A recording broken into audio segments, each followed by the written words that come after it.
Analyse de l'éclipse lunaire partielle du 28 octobre 2023 à 22h14, heure de Paris.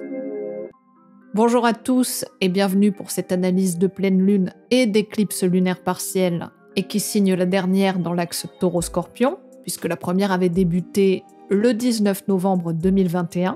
Donc gardons cela en mémoire, car ce dernier passage doit foncièrement nous permettre de clôturer définitivement certaines thématiques dans notre vie et nous permettre un véritable shift dans les énergies du Bélier et de la Balance, dont la première éclipse s'est déroulée le 14 octobre dernier, soit en ce début de lunaison. L'axe des possessions doit laisser place à l'axe des relations. Alors tentez de voir si depuis novembre 2021, votre rapport à la matérialité, la possession et la consommation a changé. Alors bien sûr, en fonction de votre thème, l'axe Taureau-Scorpion ne se jouera pas forcément dans les mêmes maisons, mais à quel endroit vous êtes-vous et continuerez pour ces 6 prochains mois à transformer radicalement quelque chose dans votre vie.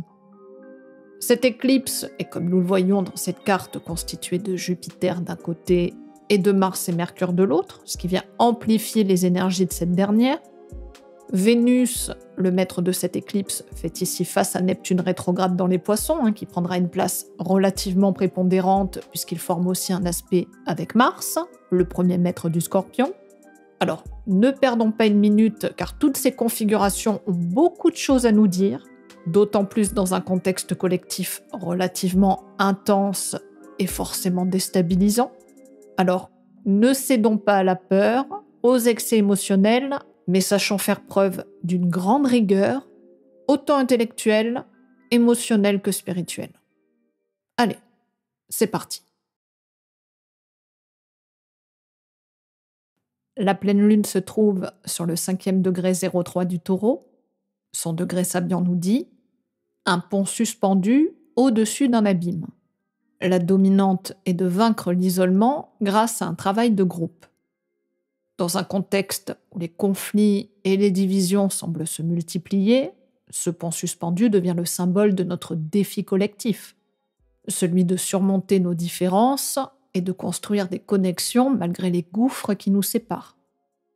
Au lieu de nier les divisions et les conflits qui nous entourent, et en ce moment, Dieu sait à quel point ils sont immenses, cette éclipse nous appelle à les affronter avec courage et compassion.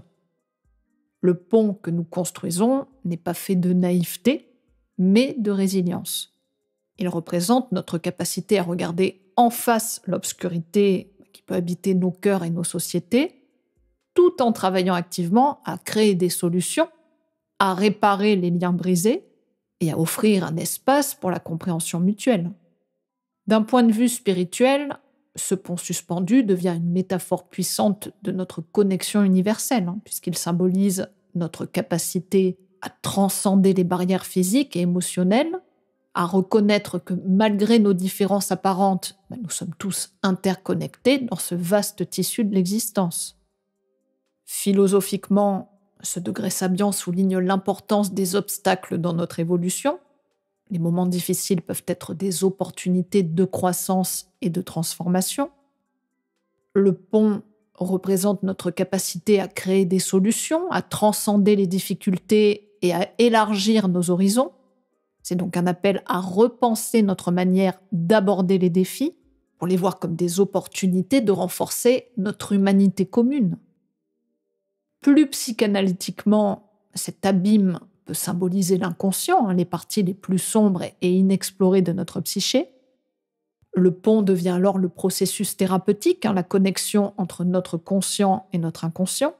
C'est le travail profond de l'exploration de soi qui nécessite courage et persévérance pour traverser nos propres profondeurs. Alors, regardons cette éclipse comme une invitation à l'action plutôt que de succomber à la haine et à la destruction. Choisissons de construire des ponts d'empathie, de compréhension et de solidarité. Puissions-nous, chacun à notre manière, devenir des architectes de ce pont suspendu au-dessus de cet abîme, nous offrant ainsi cet espoir tangible dans un monde trop souvent et désespérément divisé. Que cette éclipse soit le catalyseur d'une transformation profonde, tant individuelle que collective, vers un avenir empreint de lumière, de conscience et de compassion. Dans le signe du Taureau, cette éclipse lunaire partielle résonne profondément avec nos émotions, nos besoins essentiels et notre rapport intime à la matérialité. Imaginez la Lune, symbole de notre monde émotionnel, de nos racines, de nos attachements, voilée partiellement par l'ombre de l'éclipse. Cette obscurité momentanée jette comme un voile sur nos désirs de sécurité, de stabilité matérielle et de confort physique. La Lune, exaltée dans ce signe, amplifie cette sensation de perte, nous confrontant à des peurs profondément enracinées. Ce voile éclipse ainsi nos valeurs les plus fondamentales, que ce soit notre rapport à l'argent, à la culture et à notre propre terre. Nous pourrions ressentir comme une ombre sur nos acquis, nos ressources et nos traditions, ce qui peut raviver des craintes concernant la préservation de notre identité et bien évidemment de notre sécurité. Nous sommes pourtant invités ici à explorer ces peurs, à plonger dans les profondeurs de notre psyché pour comprendre la nature éphémère de la sécurité matérielle. Cette éclipse est bien plus qu'une simple obscurité, c'est un miroir puissant qui peut nous offrir l'opportunité de réévaluer nos attachements. Elle nous pousse à transcender ces peurs en reconnaissant que la véritable sécurité ne réside pas seulement dans le monde extérieur, mais dans notre capacité à cultiver un sentiment de paix. Il est essentiel de comprendre que le Taureau, en tant que signe de la persévérance et de la stabilité, nous enseigne que la véritable sécurité émerge de notre capacité à être en harmonie avec nous-mêmes et avec la terre qui nous nourrit. Il nous rappelle également la valeur de la patience. Comme l'animal qui lui donne son nom, ce signe zodiacal s'est avancé lentement, mais sûrement vers ses objectifs. Nous devons par là même adopter cette approche dans nos vies. Prendre le temps de construire des bases réellement solides, que ce soit dans nos relations, nos projets professionnels ou nos aspirations personnelles. Cette éclipse nous encourage à ne pas précipiter les choses, ne pas brûler les étapes, mais à honorer le processus et reconnaître que chaque étape est précieuse. Dans ce signe profondément lié à la Terre, sa propre Terre, et donc si nous allons plus loin, son propre territoire, qui a forcément besoin de frontières claires et saines. Bien sûr, le rapport à la nature et à la préservation des ressources fait aussi partie de ses préoccupations. Donc il y a bien ce rappel que nos actions individuelles, même les plus insignifiantes à nos yeux, ont toujours un impact sur le monde qui nous entoure, voire au-delà de nos propres territoires. Nous devons enfin complètement acter le fait de reconsidérer pleinement nos modes de vie, d'adopter des pratiques plus durables et de reconnaître notre responsabilité envers la préservation et le respect de chacun de nos écosystèmes. Nous sommes ainsi appelés à être des gardiens de la Terre, à œuvrer pour sa préservation, à cultiver la gratitude envers ses dons et à reconnaître que chaque action, aussi petite soit-elle, contribue à l'harmonie globale de notre monde.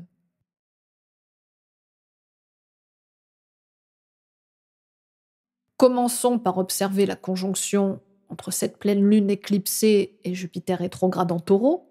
Alors Jupiter, en tant que planète de l'expansion, de la croissance et de l'abondance, amplifie tout ce qu'il touche.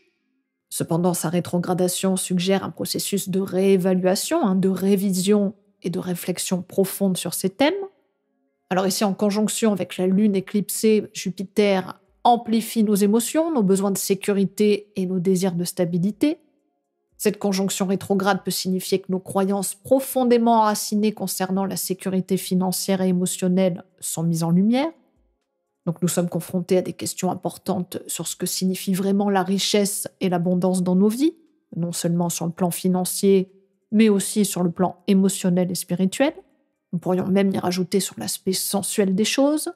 Cependant, l'influence rétrograde de Jupiter nous invite à regarder en nous-mêmes pour trouver ces réponses.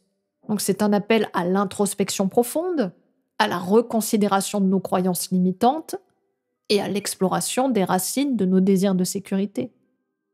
Cette conjonction souligne aussi l'importance de la foi et de la confiance en période de grande incertitude. Alors que Jupiter rétrograde peut susciter des doutes, elle nous rappelle aussi que la croissance réelle provient souvent de la capacité à surmonter ces doutes, à croire en nous-mêmes et à agir malgré la peur.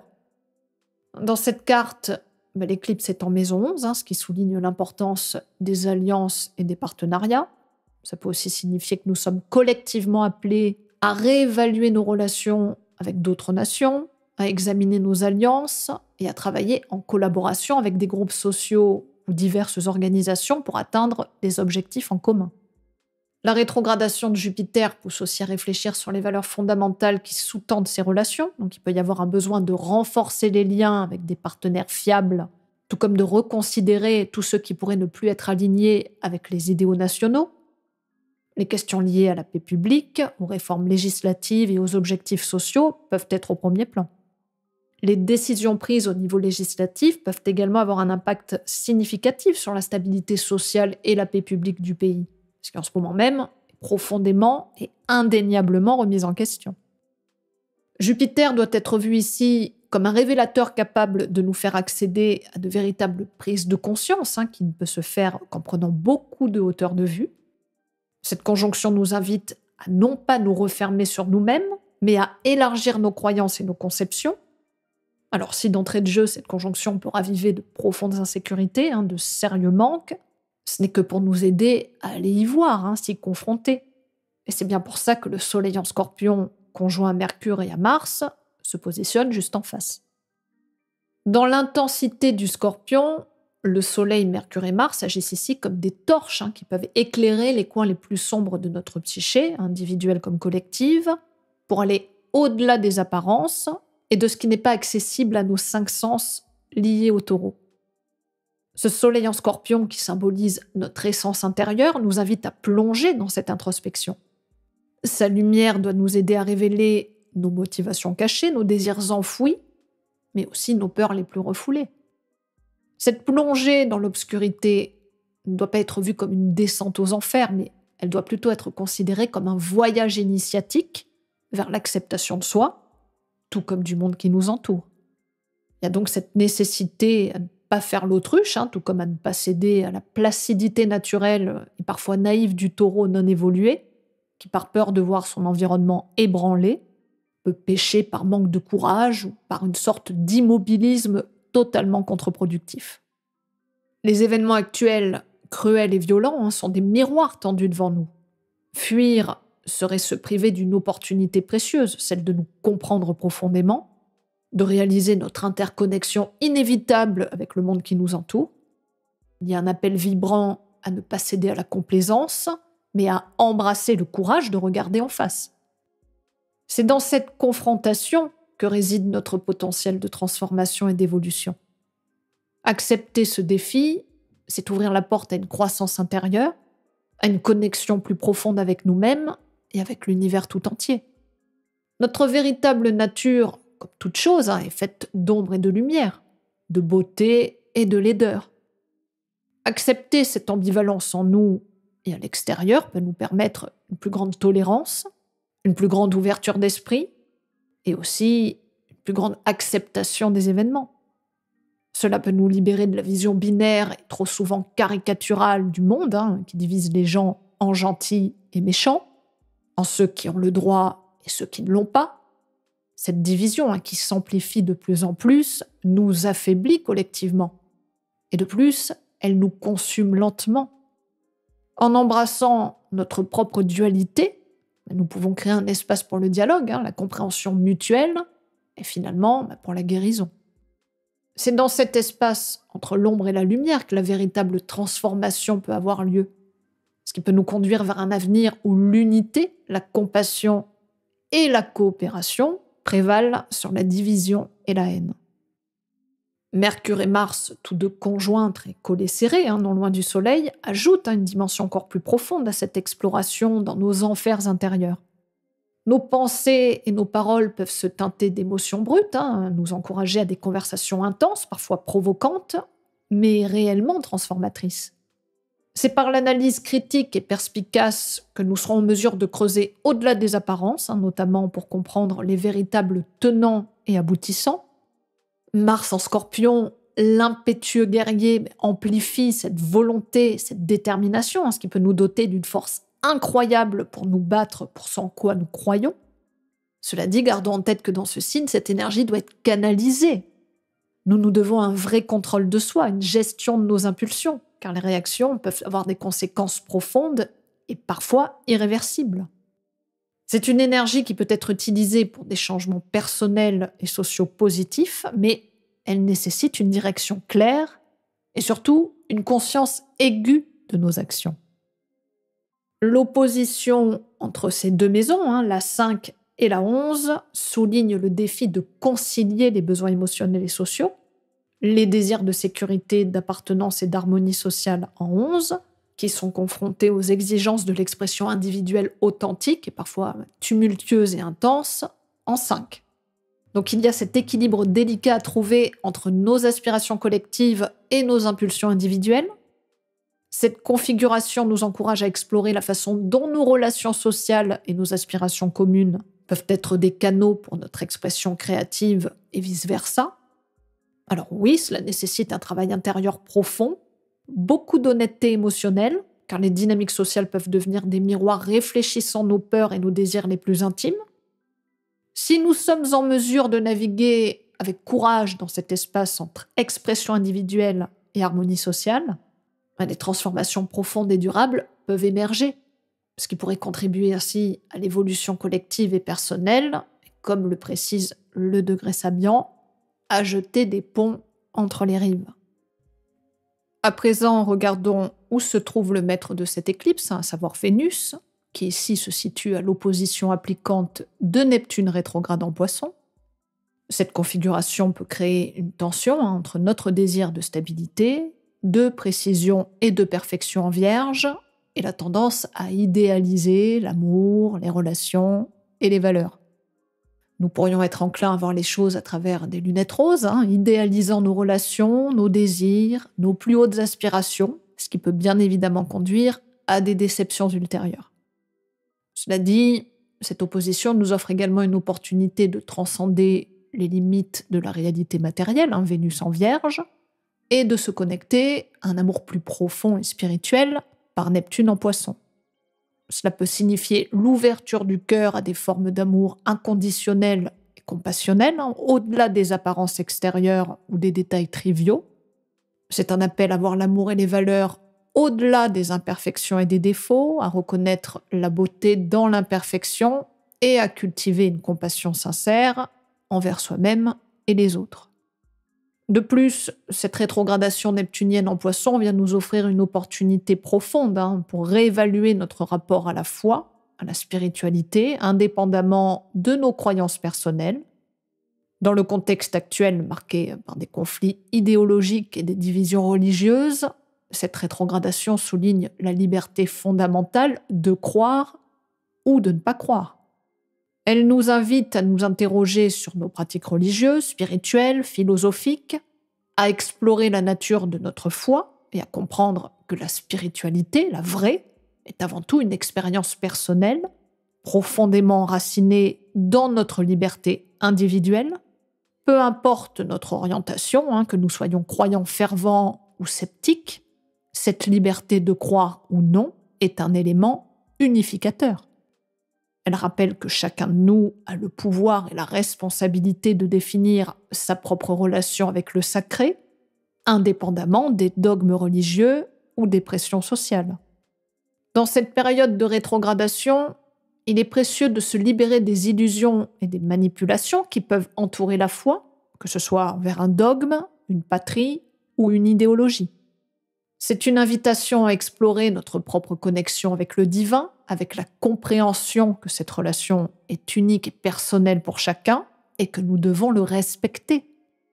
En réévaluant nos croyances et en nous interrogeant sur la nature de notre foi, nous avons l'opportunité de transcender les divisions et de trouver des points communs dans notre quête de sens et de connexion spirituelle.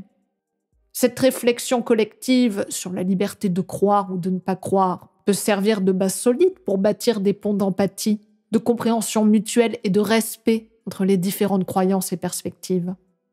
C'est une opportunité de revenir à l'essence même de la spiritualité en tant qu'expérience intérieure profonde, individuelle et libérée des contraintes extérieures. Cette rétrogradation nous rappelle que dans la diversité de nos croyances et de nos non-croyances, nous partageons tous cette liberté fondamentale et précieuse. Face à Vénus en Vierge, maître de cette éclipse en Taureau, se présente l'opportunité cruciale de distinguer notre essence fondamentale de l'influence des dogmes. Vénus nous exhorte à embrasser la simplicité, l'humilité, la compassion authentique qui transcende les limites imposées par des croyances strictes. Certaines valeurs sacrées liées à notre matérialité doivent être universelles, indépendamment des différences de croyances et de vision. Beaucoup d'entre nous semblent avoir oublié cette vérité essentielle. Cette opposition nous rappelle qu'il n'y a pas de camp à choisir ou à fusionner aveuglément, mais plutôt à aimer, vivre, se respecter et s'entraider dans un esprit de service et d'acceptation sans discrimination ni illusion. C'est une invitation à cultiver l'unité au-delà des apparences, à se connecter à notre humanité commune et à reconnaître que, malgré nos diversités, l'amour et le respect mutuel sont les véritables piliers d'une société harmonieuse. Le sesqui carré décroissant entre Neptune et la conjonction Mercure-Mars en Scorpion est une invitation puissante à lâcher prise avec les anciennes croyances et les schémas de pensée rigides. Cet aspect, dans son caractère décroissant, indique un processus de libération des attitudes dogmatiques, des préjugés et de la tendance à vouloir imposer nos convictions aux autres. Symboliquement, cet aspect pourrait mettre en lumière cette volonté de prosélytisme, de forcer les autres à adopter nos points de vue ou nos croyances. Cependant, il souligne également les conséquences de telles attitudes, le rejet potentiel de ceux qui ne pensent pas ou ne croient pas comme nous. Dans le contexte des autres aspects présents dans la carte du ciel, ce message prend une importance particulière. Dans un monde où les divergences d'opinion et les conflits idéologiques peuvent sembler de plus en plus polarisés, cet aspect met en garde contre la tentation de se replier dans ses propres convictions, excluant ainsi la richesse de la diversité de pensée. Il souligne la nécessité de cultiver l'ouverture d'esprit, d'être prêt à entendre et comprendre les perspectives différentes, même si elles semblent éloignées de nos propres croyances. Cet aspect nous invite ici à abandonner les batailles intellectuelles stériles et à embrasser l'humilité. Il nous rappelle que la véritable sagesse réside dans notre capacité à écouter, à apprendre des autres et à remettre en question nos propres certitudes plutôt que de chercher à convaincre à tout prix. Dans ce contexte, cet aspect offre également une opportunité de guérison et de réconciliation. En lâchant prise sur nos rigidités mentales, nous pouvons favoriser des échanges plus authentiques et surtout plus significatifs avec autrui, ce qui peut être une chance de transcender les divisions, de trouver des points communs, si bien évidemment nous sommes en capacité de nous connecter à la véritable foi, qui elle ne vient que de nous et qui ne peut se contacter que par l'abandon, le véritable lâcher-prise et la capacité de ressenti. Pour autant, notons toutefois que Vénus forme 2 trigones avec Uranus et Jupiter, tous 2 rétro en Taureau. Donc, le trigone entre Vénus en Vierge et Uranus souligne le besoin d'innovation, de créativité, que ce soit dans nos relations et dans notre approche des valeurs matérielles, émotionnelles aussi. Il suggère que l'ouverture d'esprit, la flexibilité peuvent enrichir nos connexions. Uranus apporte toujours son énergie révolutionnaire, ce qui nous encourage à embrasser le changement, à adopter des perspectives nouvelles, non conventionnelles, ce qui peut signifier la possibilité de rencontrer des personnes intrigantes, différentes, ou même de redéfinir nos propres valeurs et désirs de manière totalement inattendue. Le trigone, quoique lâche, entre Vénus et Jupiter, nous indique une opportunité de croissance et d'expansion dans le domaine des relations, des valeurs. Alors Jupiter, même en rétrogradation, reste une planète d'abondance, d'optimisme. Cela dit, cette rétrogradation suggère que cette expansion pourrait venir de l'intérieur, ce qui peut signifier une croissance personnelle significative liée à la confiance en soi, à la compréhension de nos propres valeurs profondes et à la reconnaissance de notre propre potentiel. C'est donc une bonne période pour réfléchir sur ce que signifie réellement l'abondance dans nos vies, au-delà des biens matériels. Dans le contexte de cette éclipse, ces trigones soulignent l'importance de rester ouvert aux nouvelles idées, aux différentes perspectives. Ils encouragent l'exploration de nouveaux horizons émotionnels, la redéfinition de ce que signifie une relation ou des valeurs stables. Cependant, rappelez-vous que bien que ces aspects offrent des opportunités, leur pleine réalisation dépend souvent de notre propre volonté de nous engager dans ce processus. Il est donc crucial de rester conscient de nos propres réactions face au changement et à l'exploration, et d'être prêt à surmonter nos propres peurs et résistances pour embrasser ces opportunités d'expansion et de guérison. C'est dans cet équilibre délicat entre la volonté de changer et l'acceptation de ce qui est que réside la clé de cette transformation profonde. L'influence de Saturne rétrograde en Poisson, formant un trigone décroissant au Soleil et un sextile croissant à la pleine lune éclipsée en Taureau, ajoute une dimension de stabilité, de discipline et de réalisme à cette configuration astrologique plutôt complexe. Saturne met ici en lumière la nécessité de faire face à nos réalités émotionnelles les plus profondes, de plonger dans les profondeurs de notre psyché pour comprendre les limites et les structures qui peuvent entraver notre croissance. Dans cette rétrogradation, il nous demande de réfléchir sur les leçons que nous avons apprises par le passé en matière de compassion, d'empathie et de connexion spirituelle. C'est donc une période pour examiner nos propres peurs, nos doutes, nos inhibitions, en particulier ceux liés à notre connexion avec le divin et le sacré. Le trigone décroissant avec le Soleil en Scorpion souligne l'importance de cette introspection profonde, de l'acceptation de nos ombres. Cet aspect nous rappelle que la véritable force réside dans notre capacité à affronter nos propres démons, à accepter nos vulnérabilités et à transcender nos peurs.